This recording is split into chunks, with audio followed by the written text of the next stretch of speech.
ঢাকা বিশ্ববিদ্যালয়ের এক টিচার উনি বলছে আসসালামু আলাইকুম ওয়া রাহমাতুল্লাহ, এটা বলা জঙ্গি জঙ্গি ভাব। এত বড় একটা বিশ্ববিদ্যালয়ের সর্বোচ্চ পদে থাকা প্রফেসর, উনি এই জীবনের শেষ প্রান্তে এসে সালামটাও শুদ্ধ করে শিখতে পারেন নাই। তার জীবনের তো 16 আনাই মিছে, কথা ঠিক কিনা বলেন? সুতরাং 16 আনা মিসের প্রতিষ্ঠান দিয়ে আপনার ছাত্র যখন, আপনার ছেলে যখন পড়াবেন, তখন ওই ছেলে তো আপনাকে ঠিকই বৃদ্ধাশ্রমে দিয়ে আসবে, সে তো নিজের বাড়িতে রাখবে না, এটাই স্বাভাবিক।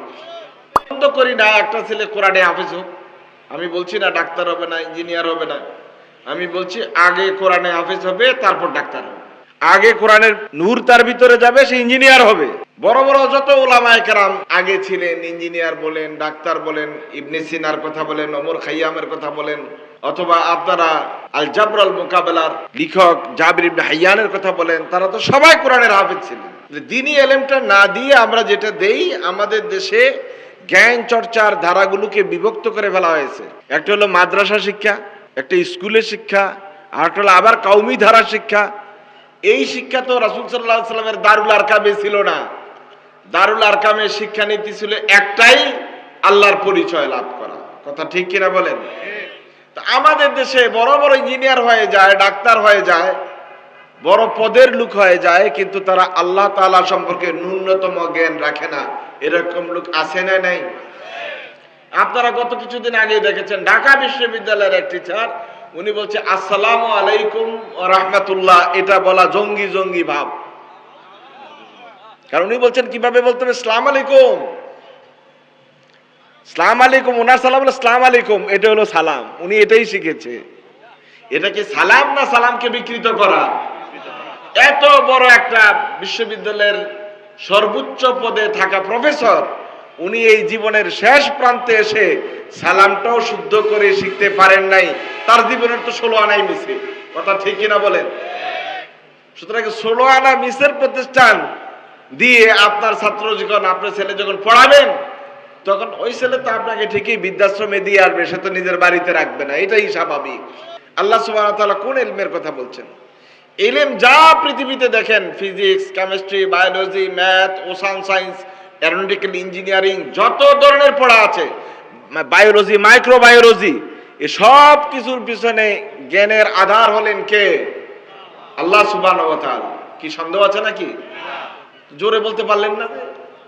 যত রকমের কাজ আছে, ইলম আছে, জ্ঞান আছে, সকল জ্ঞানের মূল উৎস কে?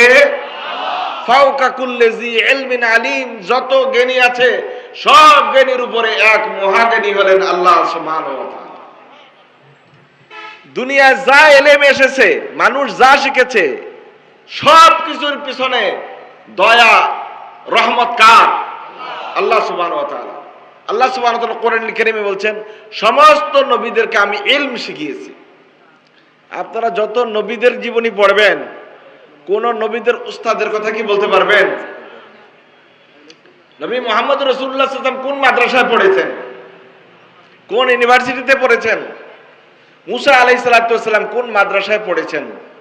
ইউসুফ আলাইহিস সালাম কোন মাদ্রাসায় পড়েছেন? ইব্রাহিম আলাইহিস সালাতু ওয়াস সালাম কোন মাদ্রাসায় পড়েছেন? কোন ইউনিভার্সিটিতে পড়েছেন? কোন কলেজে পড়েছেন?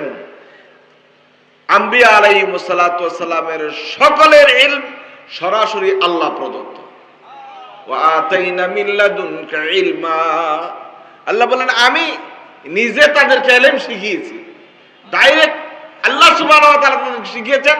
কোন মাদ্রাসা, মক্তব, স্কুল, কলেজ, ইউনিভার্সিটির সাথে আম্বিয়া আলাইহিস সালাতু ওয়াস সালামদের কোনো সম্পর্ক নেই। সুবহানাল্লাহ জোরে বলবেন না? যেটা মাঝে মাঝে দেখবেন উলামায়ে কেরাম বলেন ইলমে লাদুন্নি। লাদুন্নি মানে যেটা আল্লাহ সুবহানাহু ওয়া তাআলা সরাসরি দান করেছেন। রাসূল আকরাম সাল্লাল্লাহু আলাইহি ওয়াসাল্লাম নবিয়ুল উম্মি, তিনি অক্ষর জ্ঞান তার ছিল না। এর অর্থ কি রাসূল মূর্খ ছিল? নাউজুবিল্লাহ, জোরে বলবেন না? আল্লাহ রাসূল সাল্লাল্লাহু আলাইহি ওয়াসাল্লাম আন-নবিয়ুল উম্মি, কোরআনে কারীমে আল্লাহ তাআলা তাকে নবী উম্মি বলেছেন। এটা রাসূল সাল্লাল্লাহু আলাইহি ওয়াসাল্লামের মুজিজা, রাসূল সাল্লাল্লাহু আলাইহি ওয়াসাল্লামের খাসাইস। ইমাম সুয়ুতী রাহমাতুল্লাহ আলাইহি লেখা আল খাসাইসুল কুবরা, 2 খণ্ডে লেখা। ইমাম সুয়ুতী রাহমাতুল্লাহ আলাইহি রাসূল সাল্লাল্লাহু আলাইহি ওয়াসাল্লামের সকল বৈশিষ্ট্য এবং মুজিজাতের উপরে আলাদা একটি কিতাব রচনা করেছেন। ইমাম নববীর আছে, ইবনে হাজার আসকালানির আছে, এবং এই আধুনিক যুগেও নবী করিম সাল্লাল্লাহু আলাইহি ওয়াসাল্লামের খাসায়েসের উপরে, বৈশিষ্ট্যের উপরে আলাদা কিতাব লেখা আছে। শুধু সরো সরায়া ক খ এ বি সি ডি পড়ে আম্বিয়া আলাইহিস সালাতু ওয়াসসালাম কোনো জ্ঞান অর্জন করেন নাই।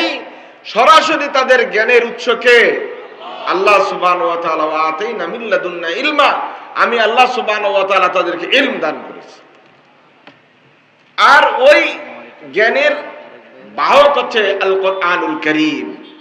আখিরু মা নাযালা আলা ইবাদিল্লাহ, আল্লাহর বান্দাদের উপরে সর্বশেষ নাজিলকৃত কিতাব আল কোরআনুল কারীম। এটাতে আল্লাহ সুবহানাহু ওয়া তাআলা আপনাকে সকল পথ নির্দেশিকা দিয়েছেন।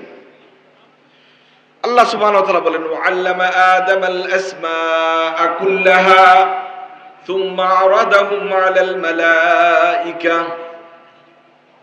فقال أنبئوني بأسماء هؤلاء إن كنتم صادقين।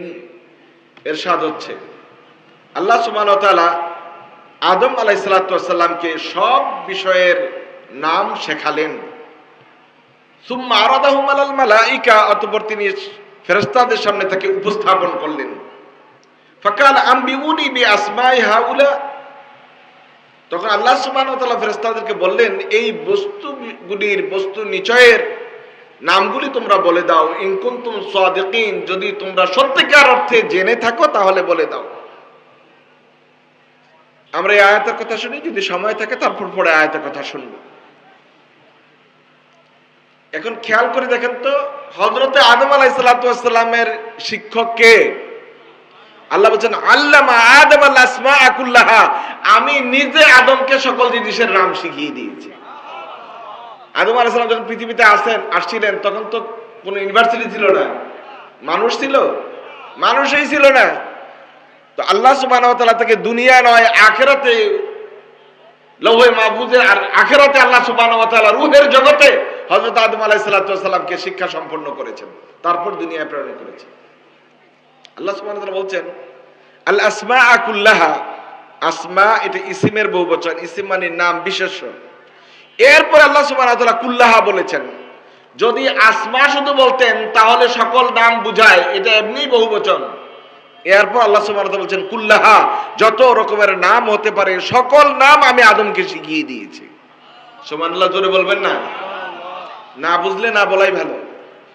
আসমা কুল্লাহা এজন্য আল্লাহ তাআলা বলেছেন কিয়ামত পর্যন্ত যত নাম আসবে বস্তুর নাম, সকল নাম জেনেটিক ভাবে আদম সন্তানরা শিখে যাবে।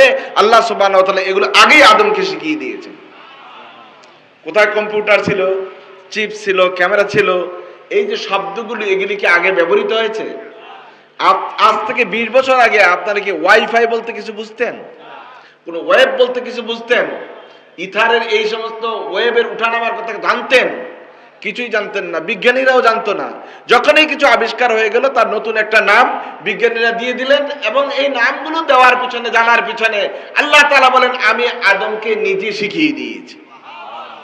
কিয়ামত পর্যন্ত যত আসবে আবিষ্কার, সব আবিষ্কারের নাম আল্লাহ সুবহানাহু ওয়া তাআলা জেনেটিক ভাবে আদম সন্তানের ভিতরে চিপসে দিয়ে রেখেছে।